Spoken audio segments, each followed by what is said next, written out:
Harindra Prasad happy birthday. Nani చిన్న అబ్బాయికి ఎవరు మోటివేషన్ అవసరం లేదు, సెల్ఫ్ మోటివేటెడ్, ఎంజాయ్ చేయడం కూడా.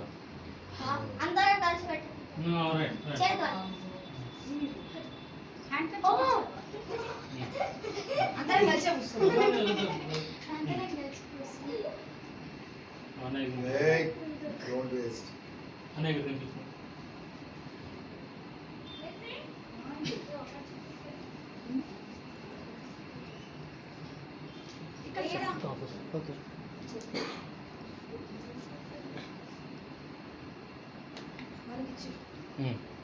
ఫ్రెండ్స్కి అంకుల్ మొత్తం రికార్డ్ చేసి వస్తాను. వీడియో తీస్తున్నావా? లైట్ సరిగ్గా రావట్లేదు, చూడు అడ్డంగా తీయాల్సింది కదా. ఓకే, నేను లైట్ ఇస్తాను. ఫొటోస్ కూడా, ఫొటోస్ ఫొటోస్